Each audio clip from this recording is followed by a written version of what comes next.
Я хотел уж как между нами татарами, как говорится, поговорить по-татарски, посетовать на кое-что. Потом думаю, да ладно, это всех касается.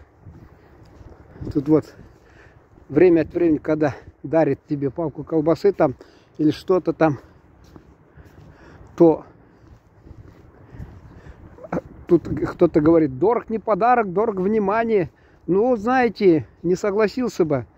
Подарок-то получается дорогой, положим. Это если ты едешь, положим, куда-то вот. Я раньше ездил в Гагаузию, и Чак-Чак меня выручал. И то я вот в течение 10 лет 11 раз побывал. Если сравнить цены, когда я, надеюсь, там не слушают в этом силе меня, а то как-то нехорошо скажет, о цене заговорил, о том, что в какие мы убытки вгоняем гостеприимную гагаузскую сторону, никто ведь не размышляет, там, они как внутренний вопрос. Но я хотел как запев к основной теме сказать.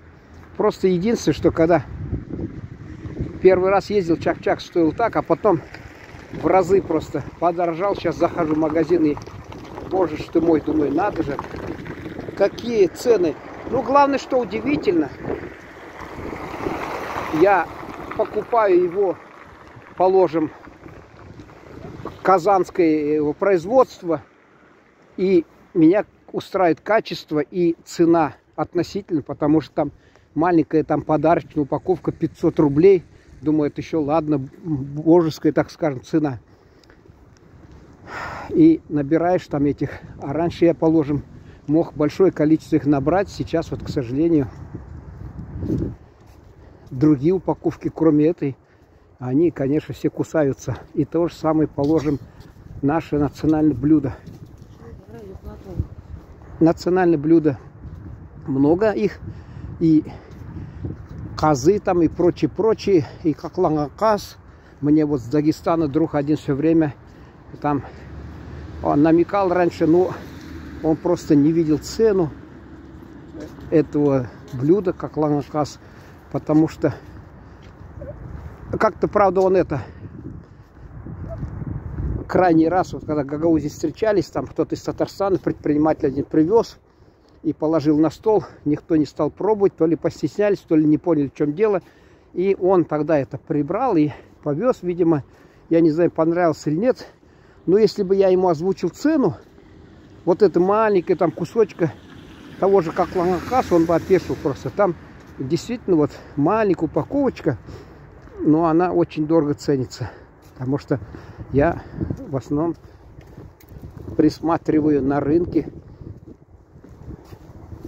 где меня знают, и где на прилавке лежат они. Ну, честно говоря, я вот сколько подходил к этому прилавку, несмотря на и такой броский вид у них и обилие разных там видов, все не видел, чтобы кто-то приценился и покупал. Когда только успевает кто-то брать, я не знаю. В общем, цена завышена непомерно, на мой взгляд, потому что тот же гусь, вот этот есть два вида, как ланган, значит, как копченый и есть соленый. И он у иных людей там, которые сельчане там делают, он гораздо дешевле, а в городе, да, на прилавке цены такие кусачие. То же самое, как в аэропорту, вот смотришь там, я и в Минводах видел, и в Казани видел, сейчас вот Астраханская, там все это рыба лежит, икра, маленькая баночка. Раньше я видел маленькую баночку 2800 рублей, сейчас я узрел ее на этот раз 5 с лишним тысяч. Маленькая такая баночка. Думаю, кучеряво кто-то живет, если может себе позволить. Вот. Ну и представьте себе, кто-то с Астрахани едет, а ему говорят, икру привез, типа там. У нас вот, к сожалению, цены такие стали постоянно расти намного. И вот иногда действительно хочется, кроме Чак-Чака, кому-то привезти гуся татарского там и прочее. Но там лучше всего он смотрелся бы именно вот такой в подарочной упаковке. Ну, цена на эти такие маленькие порции вообще запредельная. Поражаешься тому, как то ли ненасытность вот этих, я не скажу производителей. Производитель наверняка не знает, какую цену накручивать. Дело в том, что это не скоропортящийся товар, копченый что-то такое. Хранится очень долго в упаковке вакуумной. Поэтому предприниматели, к сожалению, вместо того, чтобы оборотом брать, они ведут себя неразумно, на мой взгляд. Они берут 1-2 всего лишь, да, экземпляр 3 и накрутят бешеную цену. Если кто-то возьмет, они в выигрыше. А так, я думаю, что если бы они по разумной цене, разумную оценку делали бы, может быть, глядишь, как всегда это уже говорят, что люди бы пристрастились и по каждому поводу покупали бы. Я, например, когда ехать собирался в это Кабардино-Балкарию в этом году, то я в сентябре, кажется, это было, то я просто-напросто это пошел в магазин, искал. Хорошо, хоть я один чак-чак нашел из Казани. Он качественный, вкуснее. Наши упаковки красивые здесь, в некоторых городах, но не во всех городах они вкусные. И еще чай татарский, там с добавлением разных трав. Но каково же было мое удивление, когда я в той же Кабардино-Балкарии там обнаружил, что у них там очень много всяких трав. Я даже привез их упаковки. И кто хочет, сам добавить эти травы. И чисто так, там со зверобоем, с мятой и прочее там. И я вот набрал маленькие такие коробочки, там чая, пачки. Но стоит, конечно, 350 рублей для таких коробочек. Мне кажется, это большая цена. Но ради престижа своего народа, республики, чего не сделаешь, конечно, повез я их все. И хорошо, что я не одно время даже думал, надо бы приобрести, помимо вот чая с разными травами, может это она не на любителя, а надо бы просто чай простой купить, написано татарский чай, татар-чай. И не купил. И правильно сделал, потому что мне люди, знающие, сказали, это вообще, говорит, отвратительное, говорит, там качество. Я думаю, где-то у нас, у людей, совесть просто это. Совесть, видимо, отошла на второй план. И они на первое место поставили наживу. Взяли самый дешевый чай, упаковку поставили, татар-чай. И думают, кто-то купится на это, купит татарский чай. Один раз выпьет и будет плеваться. Кто-то повезет кому-то в гости это чай. И там хозяева будут делать вид, что все здорово. А на самом деле потом будут за спиной его плеваться. Я об этом на татарском языке, кстати, специальное видео сделал. Вот. И, как сказать, анафеме предал своих соплеменников, которые паразитируют на, вот как у нас, говорит, это своего рода, говорит, что у нас там это бренд на бренде. Бренд сделали небольшой и на нем паразитируют. Вот. Вот что хотел сказать про этот чай наш.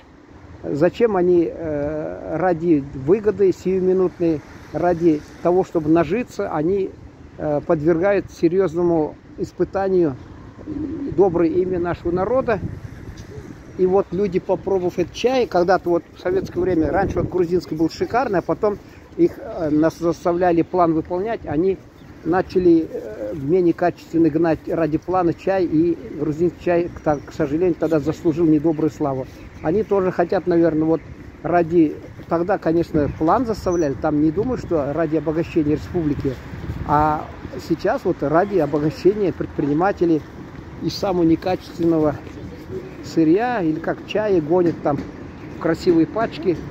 И напоминая историю, когда мне директор типографии поведал, что вот один предприниматель, и тогда где директор колбасного там какое-то предприятие, колбасу он производил, все остальное, пельмени, и вот он, и вот, да, видео снимаю. Я подпишусь на ваш канал. Здравствуйте. О, вас приветствую, да, здравствуйте. Какой канал? Татар Cinema International. Идете, да, там? Вы по всему Татарстану ездите? Я, если получится, езжу, а если получится, еще подальше езжу. Татар Cinema International называется. Да, все доброго. А? Не, я не курю. У нас народ, видите, приветливый. Мне как-то кто-то сказал, о, говорит, надо же это, у вас на праздник какой-то день республики я снимал видео, и кто-то в комментариях написал: народ у вас не ругается, не психует, а у нас, видимо, у них там кто-то там возмущается, зачем, мол, у нас, вот видите, люди в кадр приветствуют вас. Ну, про чай я договорю, как раз вот именно колбасу там он выпускает, значит, пельмени, и вот он решил выпускать консервы мясные, и к директору типографии обратился, говорит: красиво сделай, значит, этикеточку такую шикарную, чтобы у людей слюнки текли. А его тот спрашивает: а внутрь что положишь? А внутрь всякое дерьма насую, и все. Ну вот, к сожалению, вот этот чай, к великому сожалению, я думаю, со временем надо выйти. Во-первых, конечно, хорошо, что идея реализуется все-таки, что татарский чай выпускают.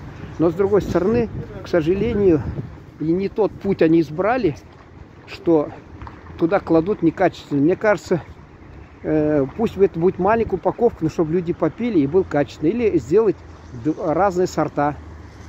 Красивый там и где-то качественный чай, сорт хороший, а где-то, может быть, попроще. Я не знаю, это на усмотрение предпринимателей. Единственное, что я хотел сказать, чтобы они, как сказать, доброе имя нашего народа не старались вот таким образом использовать. Все, наверное. Если тема кого-то будет волновать, мы продолжим, пожалуй. Пока всего доброго.